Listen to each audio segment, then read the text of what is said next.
Hello, Colts Nation. What's up, No Horsing family?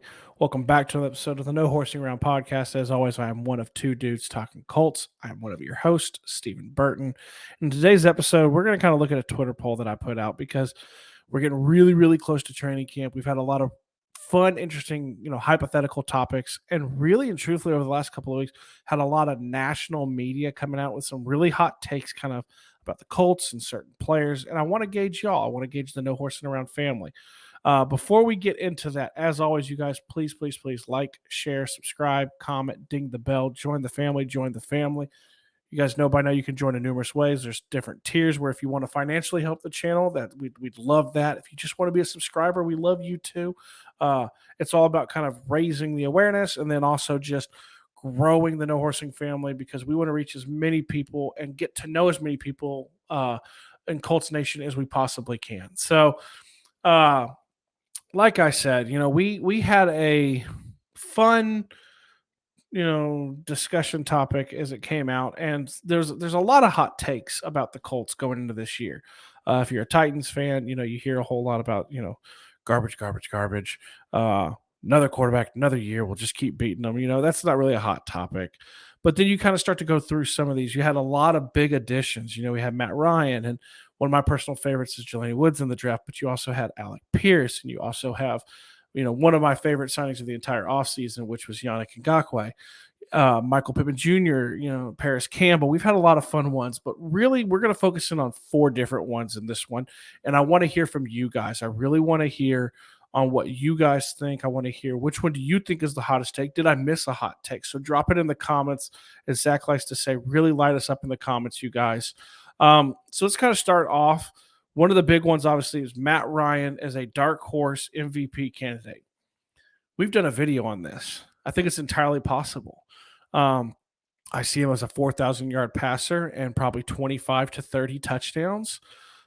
Could it be more? Absolutely. Could he have the effect of a Matthew Stafford on the Rams? Yes, I do think he could. Does he have the effect of a Tom Brady to the Bucs? No, because Tom Brady came with 6 Super Bowl rings and a pedigree. Matt Ryan doesn't come with all of that. He comes with a former MVP caliber season and a lot of consistency in the offense.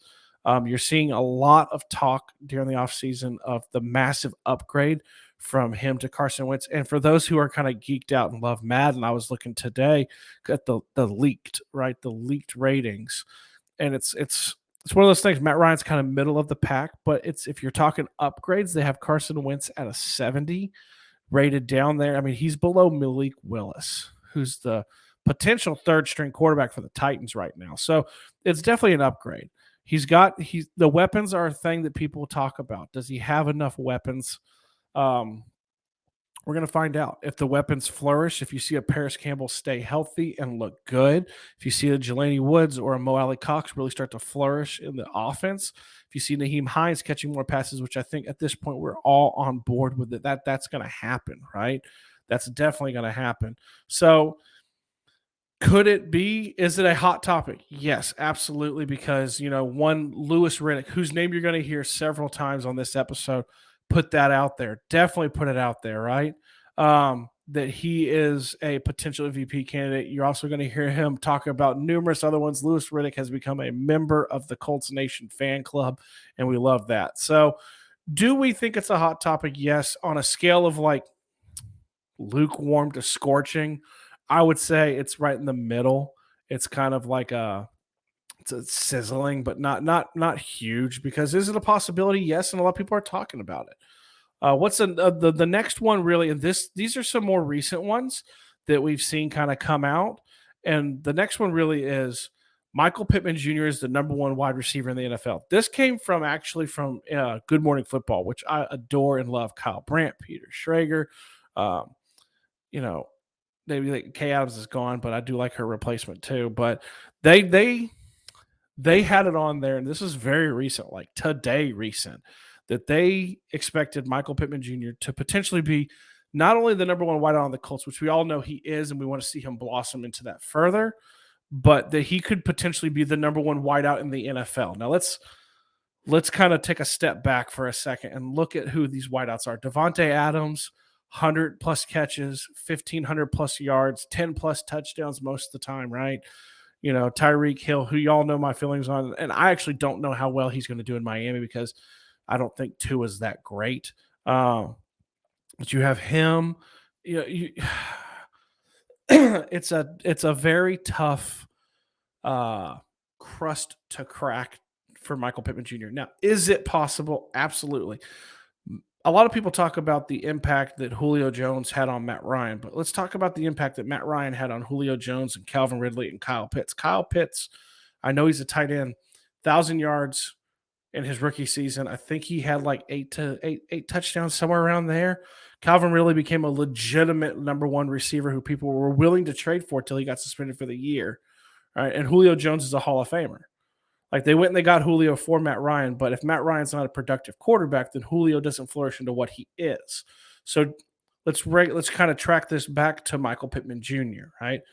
Can Michael Pittman Jr. had 1,000 yards with Carson Wentz, who I think we're all in agreement had a lower kind of ceiling had a higher ceiling, but not very accurate sometimes. And there was a lot of underthrown balls that we talked about during last season that we drew great personal foul pass interference penalties for and got a huge chunk of yards. But is Matt Ryan going to be able to put the ball there? And a big question is always going to be, who's on the other side? Is Paris Campbell healthy enough to draw double teams away from Michael Pittman Jr. to where he really can flourish? That's going to be the ultimate question. Does he have the capability? I think on this podcast, on this channel, and on this show, me and Zach have talked about, does he blossom into a top 10 receiver? Number one is a big stretch. This is like roasting hot fire, is my opinion, in regards to the hot take. This is a huge, massive hot take that would be amazing to see happen, but the likelihood of it, in my mind, of him becoming the number one receiver in the NFL, it's not just that he has to progress to that. It's that these people in front of him have to take a step back. That's the thing. Do I think Tyreek Hill will? Yes. Do I think Devontae Adams will? Maybe a little, but Derek Carr's really good. You guys, we talked about on this channel wanting him. It's going to be really, really interesting. But this is like blazing hot, scorching middle of the fire, burned your house down kind of hot take. That's my opinion. But it'd be great to see happen. We talked about earlier Louis Riddick, right? And I love Louis Riddick, and I love Chris Ballard. But I've been open about saying that before we hired Chris Ballard, I would have loved to have Louis Riddick as the GM. He's incredibly smart. And he has become a waving flag member of Colts Nation fan base, it feels like, recently with some of these takes. And one of them being Alec Pierce is the AFC Offensive Rookie of the Year. I think it's very possible. I think it's very possible that he could, because he could formulate into the number two receiver behind Michael Pittman Jr., right? He could be that weapon. He can take the top off the defense. He's got a strong hands, strong catch ability. Y'all have heard me say that he's a combat catcher. He doesn't mind catching in traffic. I think it's a very this is not that hot a take. On this channel, you guys know that I'm a big fan of Jelani Woods, and I think he has some huge upside and some potential to potentially be the Offensive Rookie of the Year this year. But if I'm going for somebody else, I mean, Alec Pierce is right there. I mean, Louis Riddick talked about how he has had an amazing offseason between the voluntary, the mandatory, and he's looking for huge steps for him inside of training camp. The question is always going to be, is receiver is a very complicated position, one in the transition from college to the pros, but two in transition into Frank Wright's offense, where he expects a receiver to not just know an X or a Y. He wants him to know every position, every route. That's why Michael Strawn is still trying to play catch up, because he had to take last year in redshirt to do that, right?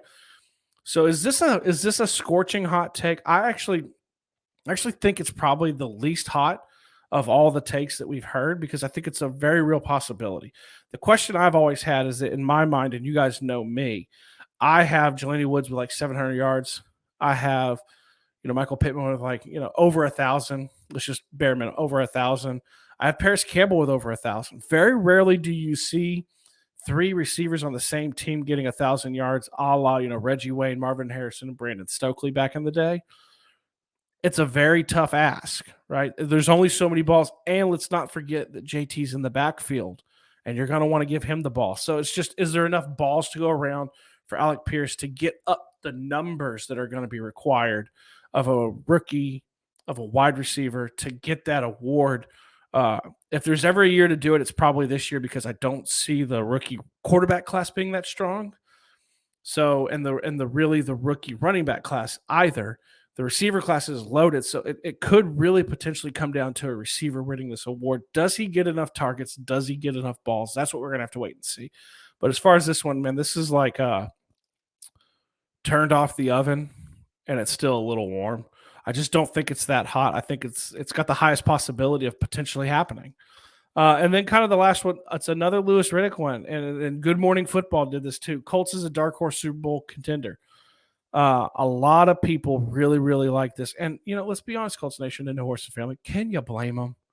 Look at what the Colts added during the offseason, right? You added a Stephon Gilmore, right? You added Alec Pierce and Jelani Woods through the draft. You added Yannick Ngakoue at a position of need. You firmed up your offensive line a little better through rookies and some trust with Matt Pryor and some things like that. You definitely upgraded your quarterback from Carson Wentz to Matt Ryan. It's a good team. I'll tell you this story. I was out and about on this past weekend with my kids, and I ran into a Colts fan at a Dunkin' Donuts in my hometown in Tennessee. A season ticket holder, luxury box holder too, who looked me in the eye when they saw that I had my Colts stuff on and said, if we don't do something this year, there's going to be some big issues because there's so much talent on this team. So, I mean, everybody knows it. Everybody knows. And if you look inside the division, y'all know I've always said to be the man, you got to beat the man. That's the Titans. Yes, they still have Vrabel. Yes, they still have Tannehill. And yes, they still have Derrick Henry and Kevin Byard. But I view them as having taken a step back. I've been open about that. I don't know how big. I've said before I think it's going to be a big step back, but I do think it's going to be a step back because they're not going to be the one seed again. And I think you're going to have an open ability to try to go and win this division and get that home playoff game.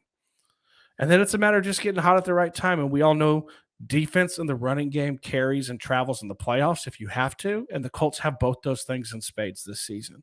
So is this that hot topic? It's hotter than Alec Pierce because it's the Super Bowl. But it's not the hottest one. It's right there in the middle, right? So I want to hear from you guys. Are these the hot topics? Did I miss a hot topic? Do you think there's a better one, or do you think I'm wrong on how I rate these hot topics? We're headed into training camp. Rookies are reporting this week, right? Rookies will be there on the 23rd, and camp will actually start to begin. Now, the 26th is when vets get there, and then the 27th is the first practice. It's about go time. That's why these hot takes are coming out. So please, you guys, make sure that you like, share, subscribe, comment. I want to hear from you guys on this video what you guys think of these hot takes that have been out there recently about the Colts. And make sure you ding the bell because when we hit training camp, we hit it hard, we hit it fast, and there's a lot of information that's going to come out. Last year, just think about it. In the span of a couple of days, Carson Wentz went down, Quentin Nelson went down. Then right before the season, T.Y. Hilton went down. You had a lot of different things, knock on wood, that nothing like that happens this season. But a lot of information comes at you very fast. I want to make sure you guys don't miss anything. So please, please, please do those things. We look forward. Obviously, me and Zach always talk to you guys about we love talking to you guys. We love being able to do this. We've got some really cool things me and Zach are talking about doing potentially coming up in the form of a live stream we're really excited about. So make sure you keep an eye out for that too. But, at the same time, we always kind of try to end these things the same way that we always do. I love you. I know Zach loves you. I'm out.